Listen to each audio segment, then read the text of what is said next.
ये मज़ारों पर मेला लगाने का हुक्म तुमको किसने दिया है? ये मज़ारों पर औरतों को जमा करने के लिए तुम्हें किस मौलवी या मुफ्ती ने बताया? किस आलिम ने तुमको बताया कि मज़ारों पर मेला लगाया जाए? कि इस वजह से ताकि वहाँ पर बेटियां आए, वहाँ पर हमारी माएँ आए, वहाँ पर हमारी बहनें आए। कुछ तो ऐसे मनहूस और ऐसे इंसान है जो अपने साथ मेकअप कराने के बाद अपनी बहन को ला रहा मेले में, अपनी बेटी को ले जा रहा मेले में, अपनी बीवी को ले जा रहा मेले में। किसने कहा है मुसलमान कि यह बेटी क्या मेलों में घुमाने की चीज है? क्या ये बहन क्या मेलों में घुमाने की चीज है? क्या ये माँ मेलों में जाने की चीज है? नहीं ना, बल्कि ये मेले मज़ारों पर कतई नहीं लगने चाहिए। इनसे माहौल बिगड़ता है, इन मेला लगनों से अय्याशियां फैलती है, इन मेला लगनों से मक्कारियां होती है, इन मेला लगनों से ज़मीर खराब होता है, इन मेला लगनों से जहन खराब होता है, इन मेला लगनों से दिल खराब होता है, इन मेला लगनों से मुआशरा बर्बाद होता है, इन मेला लगनों से तबाही होती है, इन मेला लगनों से जहन में फतूर बैठता है, इन मेला लगनों से फिर जिक्र मुस्तफा में दिल नहीं लगता, जिक्र खुदा में दिल नहीं लगता। कसम खुदा की, अगर अल्लाह ने तुझे माल दिया, अल्लाह ने अगर तुझे दौलत दी है, अल्लाह ने तुझे अगर पैसा दिया है, तो अपनी बेटी को मेले के अंदर लेकर के मत जा, बहन को मेले के अंदर मत भेज, अपनी बहू को मेले के अंदर मत भेज, बल्कि उसको डांट करके रख और कहते मेले के अंदर जाने की इजाजत नहीं है, बेटी मेले के अंदर जाने की इजाजत नहीं है। बल्कि मुबतिया के सिलसिले से दिल गज्जुल मुसलमानों, अगर बेटी को घुमाना है, अगर बहन को घुमाना है, अगर बीवी को घुमाना है, तो ये बेटी, ये बहन, ये माँ मेलों में घुमाने की चीज नहीं है, बाजारों में घुमाने की चीज नहीं है, मार्केट में घुमाने की चीज नहीं है। बल्कि अगर अल्लाह ने पैसा दिया तो लेकर के चलाना, मक्कातुल मुकर्रमा लेकर के चलाना, मदीनातुल मुनव्वरा वो जाने के बाद खाने काबा की ज़ियारत भी कर लेगी तेरी बेबी, खाने काबा की ज़ियारत भी कर लेगी तेरी बहन, खाने काबा की ज़ियारत भी कर लेगी तेरी बीवी। अल्लाह भी राजी हो जाएगा, इबादत भी हो जाएगी और वापस इस आलम में आएगा। अल्लाह तुझे भी जन्नत का हकदार बना देगा, बहन को भी अल्लाह जन्नत का हकदार बना देगा और मरने के बाद अल्लाह दोनों को जन्नत अता फरमा देगा। नारे तकबीर, नारे रिसालत, मसलके आला हज़रत मुफ्ती गुलाम नबी फरीदी साहब क़िबला। नारे तकबीर, नारे रिसालत। बहुत खूब माशाअल्लाह। ऑपरेटर साहब पूरा हफ्ता तकरीर करते हो गया, फिर और भी करनी, थोड़ी आवाज खोल देंगे तो मैं तकरीर अच्छी कर दूंगा। जरा बोलिए सुभान अल्लाह। भाई कमेटी वाले हाथों जेबों में हाथ डाल के कैसे बैठे भाई जी, और किस तरीके से नौजवान ऐसे आराम से बैठे ना सुभान अल्लाह बोल रहे हैं। जरा बोलिएगा या रसूल अल्लाह। तो आइएगा जी, कहाँ घुमाना है? अगर अल्लाह ने दौलत दी है ना, तो इन मेलों में नहीं, यहाँ पर नहीं, बल्कि जाओ ना, उम्रा करने जाओ, हज करने जाओ, मक्कतुल मुकर्रमा खाने काबा की ज़ियारत कराओ, इबादत भी होगी, अल्लाह भी राजी होगा। अल्लाह अल्लाह, क्या आपको नहीं मालूम है मुबतिया के सुन्नी जिंदा दिल गयूर मुसलमानों, आप आइएगा, आप ही के इलाके में थोड़े 10 किलोमीटर आगे जाइएगा, यहीं पर कितने मज़ार तुम्हारे यहाँ पर है। एक जगह से उर्स खत्म हुआ, दूसरी तरफ आ गया, एक हफ्ता उर्स वहाँ हुआ उसी इलाके में, यानी पूरी सर्दी सर्दी आपका जो ये इधर का इलाका है ना, इसी इलाके में उर्स चलता रहता है। और उर्स में क्या होता है, डूब करके मर जाना चाहिए ऐसे लोगों को। उर्स के अंदर कव्वाली नहीं, बल्कि उर्स के अंदर वो लड़कियों को नचा रहे हैं, उर्स के अंदर रंधियों को बुलाने के बाद उनके जिस्म को देख रहे हैं। और मुझे पता तो सही, यहाँ के लोग ये जो उर्स करा रहे अल्लाह के वली के नाम पर, और यहाँ कब्रिस्तान करीब है, और उर्स के अंदर कोई ढोल बज रहा है, कहीं मज़ामीर बज रहा है, और कहीं लड़कियां नाच रही है, और कहीं कोई कॉमेडी करने आ रहा है, कोई अपने साथ में लड़कियां लाने के बाद और कॉमेडी कर रहा है। मुसलमान का पैसा बर्बाद हो रहा है, मदरसा चलाने में मौत आती है, मस्जिदों के अंदर जुमे के दिन पैसे देने में मौत आती है, दीन का काम करने में मौत आती है, मज़ारों पर अय्याशियां करने में मजा आता है, दीन का नुकसान करने में मजा आता है। हजरात तुम क्या बात करते हो? कव्वाली तो अजमेर में भी होती है, कव्वाली तो करियर में भी होती है, कव्वाली तो चिश्ती सिलसिले में होती है। क्या तुझे पता मुफ्ती निजामुद्दीन से ज्यादा? क्या तुझे पता मौलाना कमरुद्दीन से ज्यादा? क्या तुझे पता मौलाना जुबैर हसन ज़फ़री से ज्यादा? मैं तुझे क्या मालूम? आइएगा। शुक्रिया जी, तबीयत ठीक है आपकी? माशाल्लाह। हाँ जी जी माशाल्लाह, अच्छी मोहब्बत करते जरा बोलिए या रसूल अल्लाह। तुम अर्ज कर रहा था क्या कहते हो हज़रत? आप तो मना करते कव्वाली नहीं होनी चाहिए, कव्वाली तो वहाँ हो रही है। अरे बेवकूफ, वहाँ पर तुझे नहीं मालूम, एक भी शरीयत का जानने वाला नहीं है। वो तमाम के तमाम कारी मुंडे न जिन्हें फजर की नमाज का पता है, न जिन्हें जुहर की नमाज का पता है, न जिन्हें असर की नमाज का पता है, न जिन्हें मगरिब की नमाज का पता है, न जिन्हें इशा की नमाज का पता है। उसे पता होगा क्या हराम है, उसे पता होगा क्या हलाल है, उसे पता होगा कैसे कव्वाली हज़रत महफिले सीमा लगती थी। महफिले सीमा, मुझे पता क्या महफिले सीमा में क्या ढोल बजता था, महफिले सीमा में क्या ये मज़ामीर बजते थे, महफिले सीमा में क्या ये मुकाबले होते थे। ये तमाम लड़कियां आने के बाद, ये तमाम की तमाम औरतें आने के बाद, ये तमाम की तमाम अय्याशियां होती थी महफिले सीमा का। तुझे पता क्या? तुझे ख्वाजा गरीब नवाज की सिर्फ एक ही बात, और जिसकी न दलील न किताबों में है, न मुफ्तियान इकराम बयान फरमा रहे हैं। क्या हजरत ने ऐसा किया? क्या तुझे सिर्फ वो याद आया? मुस्तफा की कुर्बानी तुझे याद नहीं आई? मुस्तफा ने मक्के के अंदर आपने आपके ऊपर कितने जुल्म हुए हैं, लेकिन इस्लाम के पैगाम को आम किया है। तुझे वो याद नहीं आता? इमाम हुसैन की कुर्बानी याद नहीं आती? अली असगर की कुर्बानी याद नहीं आती? तुझे इमाम अली अकबर की कुर्बानी याद नहीं आती? तुझे सिर्फ कव्वाली याद आती है? तुझे सिर्फ अय्याशियां याद आती है? तुझे सिर्फ मसारियां याद आती है? तुझे सिर्फ लड़कियों को बुलाने के बाद उनकी जिंदगी बर्बाद करने का काम और खुद भी जहन्नम में जाने का काम, उनको जहन्नम में ले जाने का काम सिर्फ क्या ये याद आता है? अबे नहीं, आजा कव्वाली करना ये ढोल के साथ, कव्वाली करना ये मज़ामीर के साथ न कल जायज़ था, न आज जायज़ है, न क़यामत तक जायज़ होगा। न ख्वाजा गरीब नवाज ने ऐसी कव्वाली की है, न साबिर पाक ने ऐसी कव्वाली की है, न किसी अल्लाह के वली ने, न महबूब इलाही ने ऐसी कव्वाली की है, न आला हज़रत ने ऐसी कव्वाली की है। बल्कि सख्त इसके खिलाफ फतवा दिया कि ढोल के साथ कव्वाली कराना हराम होता है, मज़ामीर के साथ कव्वाली करना हराम होता है। और यहाँ मुकाबले हो रहे हैं, या डीजे बजाए, या लड़कियां आ रही है, या औरतें आ रही है, या अय्याश हो रहा है, या मक्कारी हो रही है। अबे लोगों, ये चमारों के काम है, ये निचले तबके के काम है, ये अय्याशों के काम है, ये मक्कारों के काम है, जिन्हें नहीं पता कि शरीयत क्या है, जिन्हें नहीं पता कि कुरान क्या है, जिन्हें नहीं पता मुस्तफा की सुन्नत क्या है, वो लोग ऐसे काम करते हैं। और जिनको पता हो कि कुरान का अदब क्या होता है, जिनको पता हो शरीयत का मकाम क्या होता है, जिनको पता हो उलमा की बातें क्या होती है, जिनको पता हो आला हज़रत का फतवा क्या होता है, वो कव्वाली नहीं कराता, वो शरीयत के खिलाफ नहीं चलता, मुस्तफा की शरीयत के खिलाफ न कदम उठाता है, न औलाद को उठाने देता है, बल्कि पुकारने के बाद कहता हज़रत अगर अल्लाह के वली के मज़ार पर होगा तो अल्लाह का जिक्र होगा, मुस्तफा का जिक्र होगा, कुरान की तिलावत होगी, मुस्तफा को राज़ी करने वाले ताकि क्या होंगे, ताकि मुबत्तिया की सरज़मीन पर अल्लाह की लानत ना बरसे, अल्लाह का अज़ाब ना आ जाए, बल्कि जिक्र मुस्तफा कराएंगे, जिक्र खुदा कराएंगे, ताकि मुबत्तिया के लोग माँ बाप भी जन्नत के अंदर जाए, बेटा भी जन्नत के अंदर जाए, बेटी भी जन्नत के अंदर जाए, और तमाम के तमाम लोग जन्नत के अंदर चले जाए।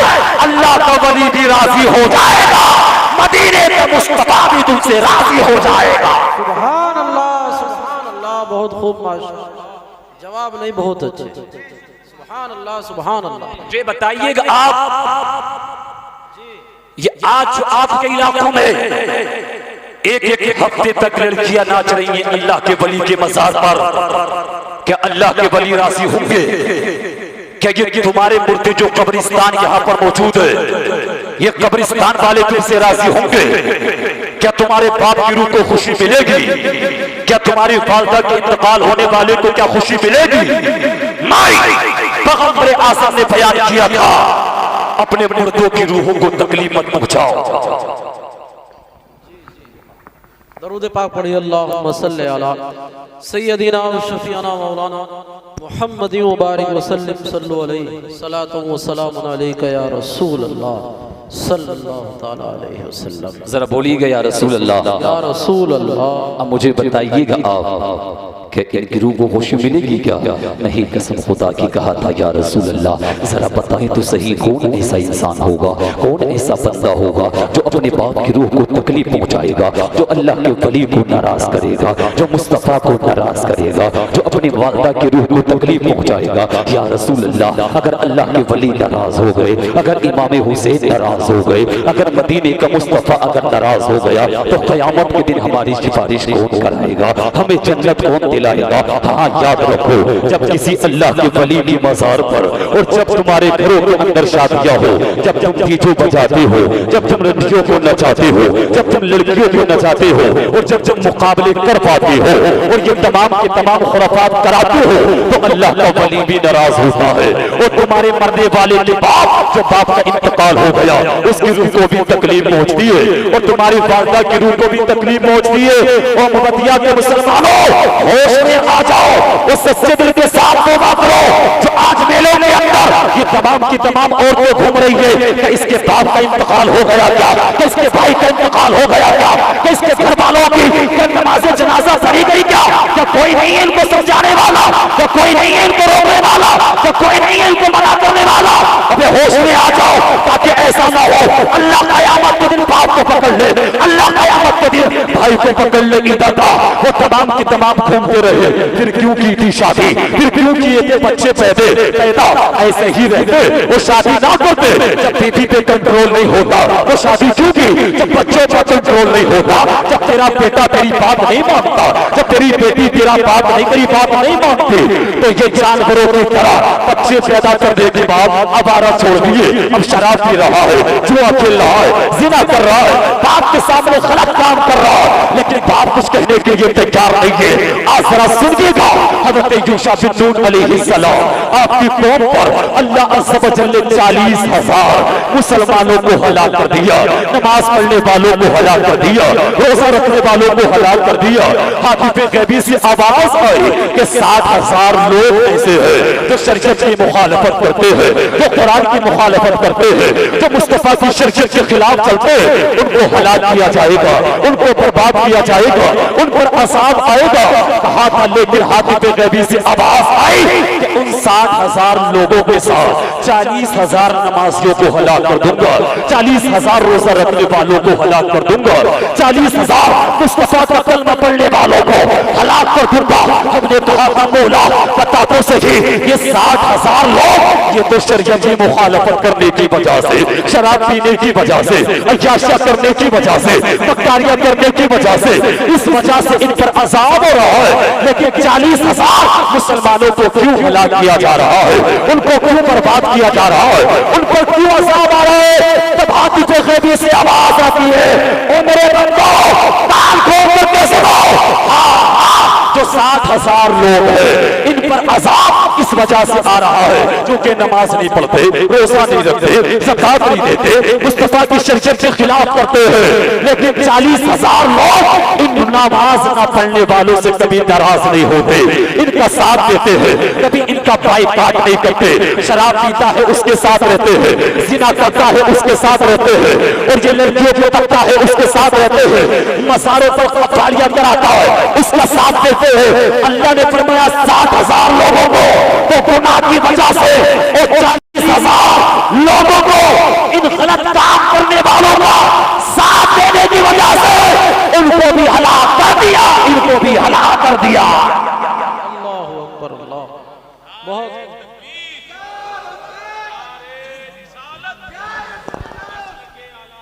जिंदाबाद, जिंदाबाद, बहुत खूब, माशाअल्लाह, सुभान अल्लाह। जवाब नहीं मुफ्ती साहब, बहुत अच्छे। अल्लाह समझ। मुझे बताइएगा, आज मस्जिदों को ढाया जा रहा है, आज मुबतिया के मुसलमान एक मदरसा नहीं चला पा रहे, मदरसा कोई गांव में नहीं चल रहा है, आज मुबद्दिया के अंदर लोग दीन का काम करने तैयार नहीं, और उसी मुबद्दिया के अंदर फिर मुसलमानों के पैसों को अय्याशों में उठाया जाए, इन तमाम खुराफात में उठाया जाए। तुम्हें क्या लगता है अल्लाह राजी होगा? तुम्हें क्या लगता है मुस्तफा राजी होंगे? तुम्हें क्या लगता है अल्लाह के वली राजी होंगे? हरगिज नहीं होंगे। अगर चाहते हो अल्लाह के वली भी राजी हो जाए, अगर चाहते हो मुस्तफा राजी हो जाए, अगर चाहते हो अल्लाह राजी हो जाए, और अगर चाहते हो मरने के बाद अल्लाह हमें जन्नत अता फरमा दे तो आ जा, और आने के बाद अल्लाह के वलियों की सीरत को पढ़ ले, अल्लाह के वलियों की जिंदगी को पढ़ ले। कसम खुदा की वली ऐसे ही नहीं बनते, बल्कि अल्लाह के वलियों ने न रात को देखा है, न दिन को देखा है, न सर्दी को देखा है, न गर्मी को देखा है, बल्कि रात को अल्लाह की इबादत कर रहे हैं, दिन में अल्लाह की इबादत कर रहे हैं, कभी कुरान की तिलावत कर रहे हैं, कभी मुस्तफा की जात पर दुरूद पाक पढ़ रहे हैं। और ये हुजूर गौसे पाक 40 साल तक इशा के वुज़ू से फजर की नमाज पढ़ने के बाद और पूरी रात सर को सजदे में रखने के बाद सुभान रब्बियल आला, सुभान रब्बियल आला, सुभान रब्बियल आला अल्लाह को राजी किया। कभी बयाबान में जाने के बाद, कभी जंगलात में जाने के बाद, कभी पहाड़ों में जाने के बाद जब अल्लाह इनसे राजी हुआ, अल्लाह ने इन्हें वो मकाम अता फरमाया, वो अज़मत अता फरमाई, वो वक़ार अता फरमाया, वो शान अता फरमाई। जब क़यामत तक अल्लाह का जिक्र होगा, तब क़यामत तक गौसे पाक का तज़किरा होगा, ख्वाजा गरीब नवाज का तज़किरा होगा, साबिर पाक का तज़किरा होगा, अल्लाह के वलियों का तज़किरा होगा। पता चल गया जो अल्लाह का जिक्र करता है अल्लाह उसके नाम को मिटने नहीं देता, बल्कि क़यामत तक उसके नाम को जिंदा रखता है, उसका नाम लेने वाले दुनिया के अंदर जिंदा रहते हैं। नारे तकबीर, नारे रिसालत, मसलके आला हज़रत मुफ्ती गुलाम नबी साहब क़िबला, नारे तकबीर, नारे रिसालत। बहुत बहुत माशाअल्लाह, अल्लाहु अकबर। लोगों दीन का काम करो, नमाजों की तरफ आओ, अपने मदरसों को चलाओ। अगर ज्यादा पैसे हैं तो आप जाइएगा, और जो मुसलमान बंद है कैद खाने में उनको रिहा कराइएगा, मुसलमानों की मदद कीजिएगा। कितनी गरीब बेटियां ऐसी हैं जिनके पास सर्दी में ओढ़ने के लिए कंबल नहीं है, जिनके पास लिहाफ नहीं है, जिनके पास जहेज के लिए पैसे नहीं है, और शादी के लिए वो बैठी है। मुसलमानों अल्लाह ने माल दिया है, अल्लाह ने दौलत दी है, अल्लाह ने इज्जत दी है, अल्लाह ने वक़ार दिया है। तो कभी जाओ और जाने के बाद कभी आप उस गरीब बेटी की शादी में पैसे लगा दो, कभी जाने के बाद उसकी मदद कर दो, कभी जाने के बाद आप उसका साथ दे दो। कसम खुदा की अल्लाह के वली भी राजी हो जाएंगे। इधर गरीब का दिल भी मुस्कुरा देगा, उधर मदीने का मुस्तफा मुस्कुरा देगा, और जब मदीने का मुस्तफा मुस्कुराएगा तब अल्लाह राजी होगा, और जब अल्लाह राजी होगा तो अल्लाह मरने के बाद तेरी कब्र को नूर से मुनव्वर फरमा देगा। सुभान अल्लाह, सुभान अल्लाह, सुभान अल्लाह। आज उलमा चीख रहे, आज उलमा समझा रहे, तो लोग बातें बना रहे। लोग कह रहे ये क्या कह रहे हैं, ये कौन सी तकरीर कर रहे हैं। आज लोग मना करने लगे कि इस तकरीर की क्या हाजत है, ये बोलने की क्या हाजत है। अरे बेवकूफ, मुझे पता अल्लाह के वलियों के मज़ारों पर डीजे बजाने की क्या हाजत है, अल्लाह के वलियों के मज़ार पर कव्वालियां कराने की क्या हाजत है, अल्लाह के वलियों के मज़ार पर मुकाबला कराने की क्या हाजत है, अल्लाह के वलियों के मज़ार पर इन लड़कियों को नचाने की क्या हाजत है, अल्लाह के वलियों के मज़ार पर इन कमोडी करने वालों को बुलाने की क्या हाजत है। वो लोगों उनके खिलाफ नहीं बोलते हो, आलिमों के खिलाफ बोलते हो, इमाम के खिलाफ बोलते हो। अगर ये उलमा नहीं समझाएंगे तो तुम्हें कोई सब्जी बेचने वाला समझाएगा क्या? तो क्या तुम्हें कोई फलों पर, ठेलों पर ये फल बेचने वाला तुम्हें समझाएगा क्या? क्या तुम्हें रिक्शा चलाने वाला तुम्हें रिक्शा चलाने वाला समझाएगा क्या? नहीं, बल्कि एहसान मानो इन उलमा का, एहसान मानो मस्जिदों के इमामों का। अगर मस्जिद के इमाम अगर इसी तरीके से अगर समझाते रहे कि क्या हलाल है क्या हराम है, तब आज मेरी कौम के अंदर कुछ हया बाकी है। वरना जाकर के देखो जहाँ इस्लाम को बिताना चाह रहे, जब इमामों ने समझाना छोड़ दिया, वहाँ की औरतें आज उस मुल्क की औरतें नंगी नजर आ रही है, बेटियां नंगी नजर आ रही है। इन उलमा का एहसान मानो, इनका साथ दो हज़रात। जो कुरान की बात करोगे हम आपके साथ है, शरीयत की बात में आपके साथ है। न हम शरीयत के खिलाफ न कल बर्दाश्त करते थे, न आज बर्दाश्त करेंगे, और क़यामत तक अपनी नस्लों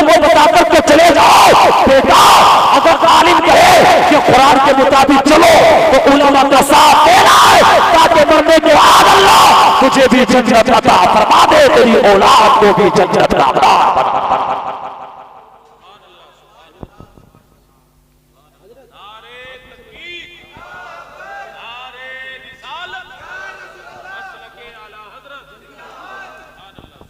अल्लाह समद। आज देखिएगा कितने दिन से ऐलान हो रहा है अपनी मस्जिदों को आप जिनके रजिस्ट्रेशन नहीं है रजिस्ट्रेशन करा लें। आप वक्फ बोर्ड से आप राब्ता करने के बाद आप वहां पर जाने के बाद उनसे बातचीत करें और अपनी मस्जिद का नाम वहां पर लिख पाए। कितने दिनों से, लेकिन किसी सदर, किसी मुतवल्ली और किसी गांव के इंसान को तौफीक नहीं हो रही कि जाने के बाद अपनी मस्जिदों को रजिस्ट्रेशन कराए, जाने के बाद अपनी मस्जिदों को वक्फ बोर्ड के अंदर उनको दर्ज कराए। किसी को जाने की हाजत नहीं। सदर सबसे बनना है, मुतवल्ली सबसे बनना है, मस्जिद का पैसा सबको रखना है और मस्जिद का पैसा सब रखने के बाद सबको चाहिए कि मेरी जेब में रहे। लेकिन जब इस्लाम की खातिर, जब कुरान की खातिर, जब मदरसों की खातिर आज ऐलान हो रहा है कि जाओ वक्फ बोर्ड में जाने के बाद अपनी मस्जिदों को रजिस्ट्रेशन कराइए, वहां नाम लिखवाइए, न सदर जाने तैयार है, न मुतवल्ली जाने तैयार है, न कोई वहां इलाके का कोई इंसान जाने तैयार है। मुझे पता तो सही ये वक्फ के कब्रिस्तान, ये मजार, ये मस्जिद, इस मदरसे को बचाने की किसकी जिम्मेदारी है? कौन बचाएगा, कौन जाएगा? सदर सबको बना दिया जाए। सदर बनने के लिए लड़ाई चल रही है, सदर बनने के लिए झगड़े चल रहे हैं। सदर मैच को बन जाए, मैं बन जाऊं, मैं बन जाऊं। अबे याद रख, मस्जिद का पैसा, एक मस्जिद का पैसा दूसरी मस्जिद में नहीं लगा सकते, एक मस्जिद का पैसा दूसरे मदरसे में नहीं लगा सकते, एक मस्जिद का पैसा कहीं और कहीं नहीं लगा सकते, मजार में नहीं लगा सकते, कब्रिस्तान में नहीं लगा सकते। तुम मस्जिद का पैसा सदर अपने कारोबार में लगा दे, ये कैसे चल जाएगा? अपने बिजनेस में लगा दे, कैसे चल जाएगा? अपने ऊपर खर्च कर ले, कैसे चल जाएगा? भाई ये सख्त हराम है। मस्जिद का पैसा खर्च करने की इजाजत न सदर को है, न मुतवल्ली को है, न कमेटी वालों को है, न मोहल्ले वालों को है। लोगों होश में आओ, ये वक्फ की मस्जिदें, ये मदरसे, ये मजार, ये कब्रिस्तान, इनको बचाने की जिम्मेदारी तमाम मुसलमानों की है। मसला शरीयत का ये कि तमाम मुसलमानों पर लाजिम और जरूरी और कंपल्सरी है कि वो वक्फ की जायदाद की हिफाजत करे, उनको हिफाजत, उनकी हिफाजत के लिए कोशा रहे, चाहे पैसा खर्च करना पड़ जाए, जान देनी पड़ जाए, माल देना पड़ जाए। और लोगों होश में आओ, आज तुम्हारी मस्जिदों को निशाना बनाया जा रहा है, मदरसों को निशाना बनाया जा रहा है, आज तुम्हारे नौजवानों को निशाना बनाया जा रहा है। और तुम कव्वाली कराने की बात कर रहे हो, तुम पीछे बचाने की बात कर रहे हो, तुम अजाश्तों की बात कर रहे हो, तुम मक्कारियों की बात कर रहे हो। होश में आओ, अपनी मस्जिद को आबाद कर, अपने मदरसों को आबाद कर, अपनी कौम के बच्चों के लिए दीनी तालीम का इंतजाम कर, अपने बच्चों को पढ़ाओ, अपनी बेटियों को पढ़ाओ। इसलिए कि तेरे पढ़ने के बाद कहीं ऐसा ना हो कि जब तेरा इंतकाल हो जाए, तेरा बच्चा कहे कि हाँ मेरे बाप ने डीजा बजाया था, मेरे बाप ने लड़कियों को नचाया था, मेरे बाप ने ढोल बजाया था, मेरे बाप ने अय्याशिया की थी। तो मेरी औलाद भी अय्याशिया करेगी, मेरी औलाद भी मक्कारियां करेगी, मेरी औलाद भी लड़कियों को नचाएगी, मेरी औलाद भी गलत काम करेगी। होश में आ, सच्चे दिल के साथ अल्लाह के वली की बारगाह में तौबा कर ले। आज के बाद गलत काम नहीं करूंगा, न ढोल बजाऊंगा, न डीजे बजाऊंगा, न नाचूंगा, न लड़कियों के डांस को देखूंगा। कसम अपने काबा की, जब तू तौबा करेगा, मौला मैं तो गुनाहगार हूँ, मैं तो सियाकार हूँ, मैं तो बदकार हूँ। मौला मेरे अमाल को मत दे, मेरी नमाजों को मत दे, मेरे रोज़ों को मत दे, मेरी ज़कात को मत दे।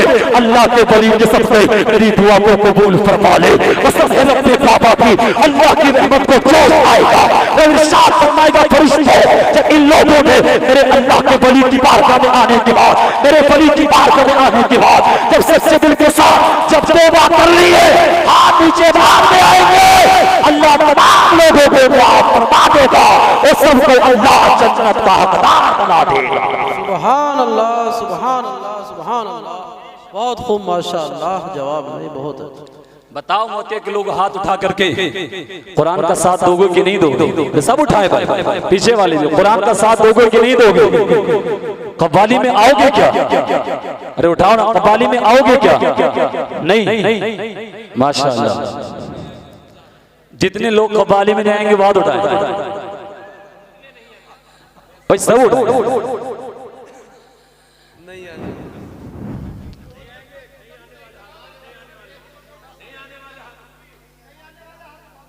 यार सही करते भाई इसको यार। हाँ तो एक कम करो और गूंज दे दो, आवाज पैदा कर दो इसकी।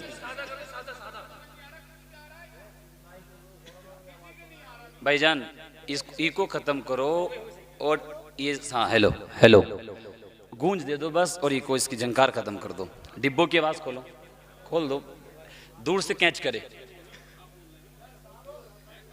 जरा बोलिएगा सुभान अल्लाह, और जोर से बोलिएगा या रसूल अल्लाह। या रसूल अल्लाह। जी अब समझ में आ रही है कि नहीं आ रही है जी? बस थोड़ी देर में बोलता हूँ और फिर खतीब हिंदुस्तान हजरत अल्लामा मुफ्ती इमरान हनफी साहिब क़िबला माशाल्लाह तशरीफ लाने वाले, बेशक। और फिर उनका खिताब आपको मुकम्मल समाप्त करना है। भाई ये थोड़ा पीछे से कैच करे बस। देखिए मैं यहाँ पर बोलूंगा, अब आप आवाज बढ़ाइए, जब तक आवाज इनको नहीं जानी चाहिए। जरा बोले या रसूल अल्लाह। या रसूल अल्लाह। तो आज लोग शरीयत समझने तैयार नहीं, दीन समझने तैयार नहीं, मस्जिदों से दूर, मदरसों से दूर, मज़ारों से दूर, और कब्रिस्तान के पास बैठने के बाद वही बाप कि जिस बाप ने रातों को दुआ मांगी थी, मौला मुझे औलाद अता कर, मुझे बेटा अता कर, मुझे बेटी अता कर। आज जब वो बाप देखता होगा आज मेरा बेटा, आज मेरा पोता, आज मेरा घर का इंसान आज कब्रिस्तान के पास आने के बाद ढोल में शिरकत कर रहा है, मज़ामीर में शिरकत कर रहा है, अय्याशों में शिरकत कर रहा है, कसम खुदा की उनकी रूह को तकलीफ पहुंचती होगी, उनको गम पहुंचता होगा, और उनको इस बात का एहसास होता होगा अल्लाह मेरे इंतकाल के बाद मेरी औलाद कैसे अय्याशों में लग गई है, कैसे मक्कारियों में लग गई है, किस तरीके से ये रास्ते से भटकने के बाद इनको तो चाहिए था कि हमारे लिए इसाले सवाब करे, मेरी औलाद को चाहिए था कि मेरी रूह को खुश करे, मेरी औलाद को चाहिए था कि मेरे लिए कुरान पढ़े, मेरी औलाद को तो चाहिए था कि आने के बाद जिक्र मुस्तफा वो जिक्र खुदा करे। लेकिन इसको क्या हो गया है? अगर चाहते हो तुम्हारे मुर्दों को रूह को, तो उनकी रूह को सुकून पहुंचे, उनको करार पहुंचे, उनको चैन मिल जाए, तब कसम खुदा की आओ इस तरीके से जिक्र मुस्तफा कराते रहो, जिक्र खुदा कराते रहो, ताकि अल्लाह सवजल तुम्हारे मुर्दों की रूह को सुकून पहुंचा दे,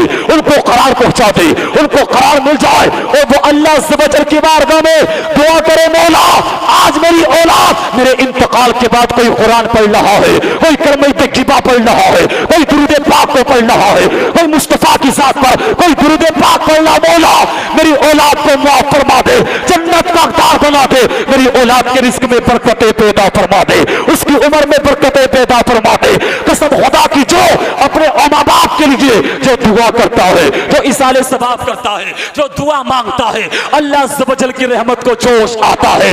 रब इरशाद फरमाता फरिश्तों हमने इसके बाप को भी मुआफ फरमा दिया है, और इसाले सवाब की बरकत से हमने इसकी औलाद को भी जन्नत का हकदार बना दिया। सुभान अल्लाह, सुभान अल्लाह, सुभान। जी इकबाल भाई माइक की प्रॉब्लम हो रही है। जी हाँ दिक्कत ज़्यादा हो रही है, और ये स्पीकर है तो पीछे हो, या फिर इनसे सेटिंग नहीं हो रही माजरत के साथ। अगर सेटिंग हो जाएगी तो फिर बोलने में चूंकि करते और भी तो अच्छा हो जाए। ठीक है जरा बोलिएगा या रसूलुल्लाह। या रसूल तो मैं अर्ज ये कर रहा था, आज शरीयत समझने इमाम साहब जो है ना एक तकरीर करने लगे कि देखिएगा फिरक़े बातिला के पास मत जाइएगा, उनसे मेल जोल ना रखिएगा। तो अब ये कंडीशन हो गई है कि अब इमाम को इस शर्त पे रखने जाहिल कि इमाम साहब किसी के खिलाफ नहीं बोलना है, किसी की बुराई नहीं करनी है, किसी के खिलाफ जुबान नहीं चलानी है। क्या क्यों? वरना इमामत हट जाएगी, आपको इमामत से हटा दिया जाएगा। अभी मैं गया एक जगह, कहने लगे हजरत सारी तकरीर करना लेकिन एक तकरीर मत करना। मैं कौन सी? कि किसी के खिलाफ मत बोलना। मैंने कहा सारी तकरीरें करूं कि ना करूं, लेकिन वो एक तकरीर जरूर करके जाऊंगा, चाहे इमामत हटे या बचे, कोई टेंशन नहीं है। क्या तुझे नहीं मालूम है आज तू कहता उनके खिलाफ मत बोलना, आज जरा कुरान पढ़िएगा, अल्लाह का कुरान कहता है, और ये 20वें-29वें पारे के अंदर हम माजिम मशाइन बिन अबीब मन्नाउल लिल खैर मुअतदिन असीम, वो कुल्लिन बादा ज़ालिका ज़नीन, ये आयत मुबारक किसके ताल्लुक से बयान हुई है? ये वो इंसान था कि जिसने मुस्तफा की शान में तौहीद की है, मुस्तफा को भला कहा, मुस्तफा को बुरा कहा है, मुस्तफा की इज्जत को घटाना चाहा, मुस्तफा की शान को घटाना चाहा, तब अल्लाह अज़्ज़ व जल्ल ने उसकी सिफत को कुरान के अंदर बयान किया। अब मुझे बताओ, अगर कोई नबी की अज़मत को घटाए, कोई नबी की शान को कम करना चाहे, तो उसके ताल्लुक से बोलना, उसके ताल्लुक से बताना, उसके ताल्लुक से रहनुमाई करना, ये क्या बुराई होती है क्या? ये क्या गलत होता है क्या? ये कोई गलत काम होता है क्या? नहीं। अगर फतवा लगाना है, अगर रोकना है तो फिर अल्लाह को रो, अगर रोकना है तो कुरान को रो। मैं नहीं कहता, बल्कि अल्लाह का कुरान, अल्लाह ने कुरान के अंदर बताया, जो हाँ मुस्तफा की शान के खिलाफ बोलेगा, कहा था ए मुस्तफा, मक्के के काफिरों ने हम आपको रसूल नहीं मानते, हम आपको नबी नहीं मानते, हम आपको रसूल नहीं मानते। जब ये कहा है, वो ये कहने के बाद जब इतना कहा तो अल्लाह अज़्ज़ व जल्ल ने फरमाया, यासीन वल कुरआनिल हकीम इन्नका लमिनल मुरसलीन, यासीन और कुरान हकीम की कसम, ए मुस्तफा, आपको कोई रसूल माने कि ना माने, लेकिन अल्लाह फरमाता मैं रसूल मानता हूँ, मैं नबी मानता हूँ, मैं महबूब मानता हूँ। और जब मुस्तफा की शान को घटाने की जब कोशिश की गई है, तो अल्लाह अज़्ज़ व जल्ल ने मुस्तफा की शान में पूरा कुरान मुबारक को नाज़िल कर दिया है, सिरतों को नाज़िल कर दिया। अल्लाह अज़्ज़ व जल्ल ने कुरान के अंदर अलग अलग मकामात पर मुस्तफा की अज़मत को बताया, मुस्तफा की शान को बताया, मुस्तफा के मकाम को बताया। अल्लाह फरमा रहा है, एक इंसान ऐसा है जो ज्यादा झूठ बोलता है, जो ज्यादा झूठी कसमें खाता है, जो इशारे करता है, वो सही बात ये अल्लाह ने फरमाया उसकी नस्ल में खता है। और जब इतना कहा उसकी नस्ल में खता है, अब वो इंसान चक्कर में पड़ गया। और चक्कर में पड़ने के बाद नहीं कहा है, माँ के पास गया गुस्से में, और गुस्से में जाने के बाद कहा था, ए माँ मुझे बता तो सही, मुस्तफा ने मुझको ऐसा कहा, मुस्तफा ने मुझको ये कहा, मुस्तफा ने मुझको ये कहा। और कुरान मुबारक के अंदर मेरे ताल्लुक से ये आयत मुबारक नाज़िल हुई, मन्नाइल लिल खैर मुअतदिन असीम वकुल्लिन बादा ज़ालिका ज़नीन, कि तेरी नस्ल में खता है। ए माँ, जो बाकी बातें बयान की है उन सबको मैं जानता हूँ मेरे अंदर है, लेकिन नबी ने जो एक बात कही है कि तू अपने बाप की औलाद नहीं है, तू हराम की औलाद है। अब ये माँ के पास गुस्से में गया है, और जाने के बाद कहता, माँ जल्दी बताओ वरना तेरी गर्दन उड़ा दूंगा, वरना तुझको मार डालूंगा, वरना तुझको कत्ल कर दूंगा। मुझे बता कि नबी ने जो बयान की है, बाकी बातों को तो मैं जानता हूँ, लेकिन एक बात को नहीं जानता। वो बात ये है जो ये कही कि तू अपनी असली औलाद नहीं बल्कि तू हराम की औलाद है। तब कहा था माँ ने, हाँ बेटा बात ऐसे ही है, तेरा बाप नामर्द था, तेरा बाप हिजड़ा था, और मैंने एक दूसरे इंसान से गलत काम कर लिया। और जब दूसरे इंसान से गलत काम किया है, और गलत काम करने की वजह से, उसी गलत काम की वजह से तू पैदा हुआ था, इसी वजह से मुस्तफा ने तुझको हराम की औलाद कहा है। यानी पता चल गया मुबतिया के लोगों, अगर कोई अल्लाह की शान में तौहीद करे, अगर कोई अल्लाह सब्ज़ के लिए इम्कान किस्म को जायज रखे, अगर कोई अल्लाह सब्ज़ के अंबिया इकराम के ताल्लुक से कहे कि हमारे नबी आखिरी नबी नहीं, माज़अल्लाह मर करके मिट्टी में मिल गए, या मुस्तफा की शान में तौहीद करे, तो उसका नसब चेक कीजिएगा, उसके बाप का नाम चेक कीजिएगा, उसके माँ के ताल्लुक से चेक कीजिएगा। इसलिए कि अल्लाह का कुरान बताता है, जो मुस्तफा की शान में जो तौहीद करता है, जो पैगंबर इस्लाम मोहम्मद अरबी सल्लल्लाहु अलैहि वसल्लम को गालियां देता है, वो एक बाप की औलाद हो ही नहीं सकता, जरूर उसकी असल और नस्ल में खता मिलेगी। पता चल गया, हाँ जो कुरान के खिलाफ मुस्तफा के खिलाफ बोले उसकी नस्ल और असल में क्या बोलो, जल्दी बोलो क्या है, खता है। अब आइए जरा सुनिएगा, अब आप मना मत करना। अगर इमाम को रोकोगे फिर बातिल का रद्द करने से, इमाम को रोकोगे किसी खिलाफ तकरीर करने से, आओ ना मुकाबला करो। इमाम का कोई लड़ाई थोड़ी है, इमाम का कोई आपसे झगड़ा थोड़ी है, इमाम से आपसे कोई बुग़्ज़ थोड़ी है, आपसे कोई कीना थोड़ी है। और इमाम तो चाहता है कि जन्नत के रास्ते पर चलो, तेरा बेटा जन्नत के रास्ते पर जाए, तेरी बेटी जन्नत शरीयत के रास्ते पर जाए। इमाम तो समझा रहा ये सही है, ये गलत है, ये जायज है, ये नाजायज है। अगर इमाम को रोकेगा तो न इमाम की नमाज होगी, न तेरी नमाज होगी, न सदर की नमाज होगी, न मुतवल्ली की नमाज होगी। इसलिए कि मुस्तफा ने फरमाया इज़ा ज़हरतिल फितनु अबिल बिदअ व सुब्बा अस्हाबी फलयुज़हिरिल आलिमु इल्मा। जब आका ने फरमाया जब फितने जाहिर हो जाए, जब बिदअतें जन्म ले ले और मेरे सहाबा को गाली दी जाने लगे, तो नबी फरमाते हैं फलयुज़हिरिल आलिमु इल्मा, तो आलिम के ऊपर जरूरी है कि वो अपने इल्म का इजहार करे, वो रद्द करे, वो बाइकाट करे, वो लोगों के अकीदे को बचाए, वो लोगों के ईमान को बचाए। अगर ऐसा नहीं करेगा फमन लम यफअल ज़ालिक, अगर ऐसा नहीं किया तो फरमाया फअलैहि लानतुल्लाह वल मलाइका वन नास अजमईन वला यक़बलुल्लाहु मिनहु सर्फन वला अदला। आका फरमाते हैं अल्लाह सबजल अगर वो ऐसा ना करेगा तो अल्लाह सबजल की लानत उस इमाम पर होती है, फरिश्तों की लानत होती है, तमाम लोगों की लानत होती है। वो जो रद्द नहीं करता उसे मालूम है बिदअतें जन्म ले रही है, उसे मालूम है अकीदे पर हमला हो रहा है, उसे मालूम है शरीयत के खिलाफ काम हो रहा है, उसको मालूम है कि सहाबा की शान में तौहीन की जा रही है। अपनी इमामत को बचाने के चक्कर में कहीं इमामत न हट जाए, कहीं इमामत न हट जाए, मेरी जेब कहीं खाली न हो जाए, मुझे लिफाफा मिल जाए। अबे बहुत सारे सब की बात मैं नहीं कर रहा हूँ, कुछ की बात कर रहा हूँ जो चापलूसी करते हैं। मुझे बता कि अल्लाह पर तुझे यकीन नहीं, अल्लाह पर भरोसा नहीं, अल्लाह पर एतमाद नहीं, अल्लाह को नहीं मानता। रिस्क देने वाला ये सदर नहीं, रिस्क देने वाला ये मुतवल्ली नहीं, रिस्क देने वाला ये गांव के लोग नहीं है। रिस्क देने वाली जात अल्लाह की जात है, काफिर मुतलक अल्लाह है, रज़्ज़ाक़ अल्लाह है। अल्लाह फरमाता है वमन यत्तक़िल्लाह यजअल लहू मख़रजा, जो अल्लाह से डरता है, जो अल्लाह का खौफ अपने दिल के अंदर रखता है, अल्लाह अज़्ज़ व जल उसके लिए रिस्क के रास्ते निकाल देता है। और वयरज़ुक़हु मिन हैसु ला यहतसिब, और वहां से रिस्क देता है जहां से बंदे का गुमान भी नहीं होता है, जहां से बंदा सोचता भी नहीं है। क्या तुझे नहीं मालूम अल्लाह का कुरान कहता है अल्लाह यबसुतुर रिज़्क़ लिमन यशा व यक़दिर, अल्लाह अज़्ज़ व जल जिसके लिए चाहता है रिस्क को कुशादा फरमा देता है, जिसके लिए चाहता है रिस्क को तंग कर देता है। तो अगर कोई रद्द नहीं करेगा तो पैगंबर आज़म ने बयान किया वला यक़बलुल्लाहु मिनहु सर्फन वला अदला, अल्लाह न नमाज कबूल फरमाएगा, न फर्ज कबूल फरमाएगा, न नफिल कबूल फरमाएगा, बल्कि आजा और आला हज़रत के तरीकों को अपना। इस वजह से नहीं कि आला हज़रत को हमसे कोई लालच है या हमको उनसे कोई लालच है, नहीं, हम उनका नाम इस वजह से नहीं बल्कि इस वजह से लेते हैं हिंदुस्तान के अंदर मजहब इस्लाम को कोई लेकर के आया, उसका नाम ख्वाजा गरीब नवाज है। और अगर अकीदे को बचाया है, अगर ईमान को बचाया है, अगर जन्नत में जाने का काम अगर हमारे लिए किया, और ये अल्लाह के बलियों के मज़ार सलामत है।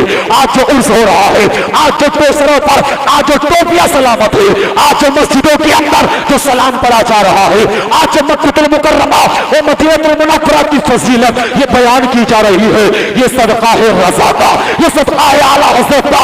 जब आला हज़रत ने ये काम करके दिया, हम उनका लिखा हुआ शेर पढ़ते हैं मुस्तफा जाने रहमत में लाखों सलाम, शमे बज़्मे हिदायत में लाखों सलाम, डाल दी कल्ब में अज़मते मुस्तफा सैयदी आला हज़रत पे लाखों सलाम। नारे तकबीर, नारे रिसालत, मसलके आला हजरत गुलाम नबी फरीदी साहब क़िबला, नारे तकबीर, नारे रिसालत। इसलिए आज हमें हाजत है होश में आए, इस्लाह अमाल, अमाल की भी इस्लाह करें, अकीदे की भी इस्लाह करें और अपनी औलाद को ऐसे गलत कामों से बचाए।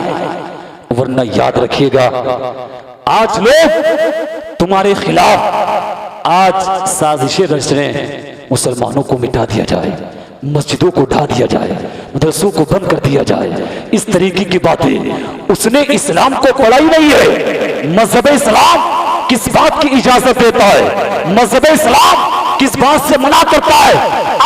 तुझे बताओ कि इस्लाम क्या आतंकवाद को, क्या इस्लाम क्या ये कहता कि आतंकवादी फैलाओ? इस्लाम ये कहता है किसी पर जुल्म करो? क्या इस्लाम ये कहता है किसी को मारो? क्या इस्लाम ये कहता है किसी को मिटाओ?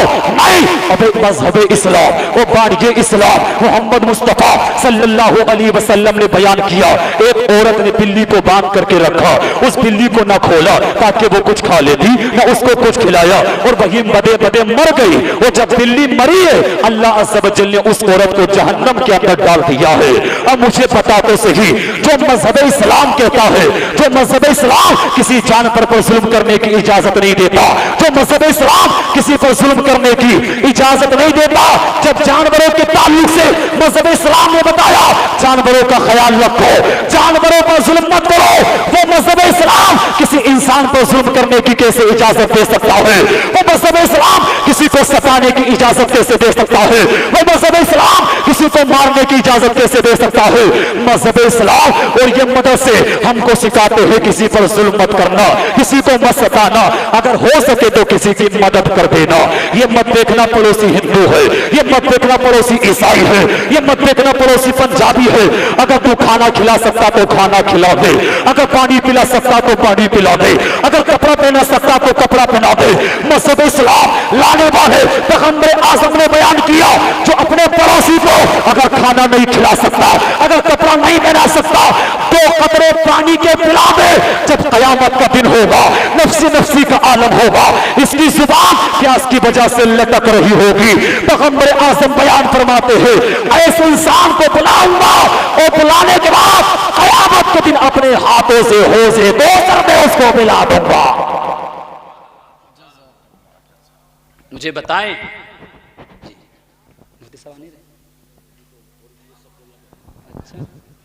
जरा बोलिएगा सुभान अल्लाह।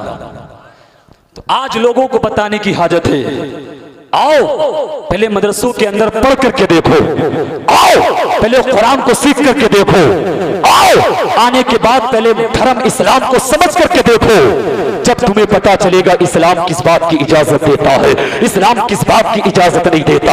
हाँ, पैगंबर आज़म की बारगाह में आपके गुलाम रहते, 10 साल आपकी खिदमत की है, लेकिन कभी मुस्तफा ने अपनी जुबान से उनको डांटा नहीं, मुस्तफा ने अपनी जुबान से कभी बुलंद आवाज में नहीं बोला। जिस पैगंबर आज़म की शान ये हो, तो वो पैगंबर आज़म लाने वाला मजहब इस्लाम और उसके फॉलो करने वाले उनको कैसे इजाजत दे सकता है? नहीं, मजहब इस्लाम अमन की दावत देता है, मजहब इस्लाम अपने मानने वालों को शांति की दावत देता है, मजहब इस्लाम अपने मानने वालों को अपने मुल्क से मोहब्बत करने की इजाजत देता है, अपने वतन के लिए मर और मिटने की इजाजत देता है।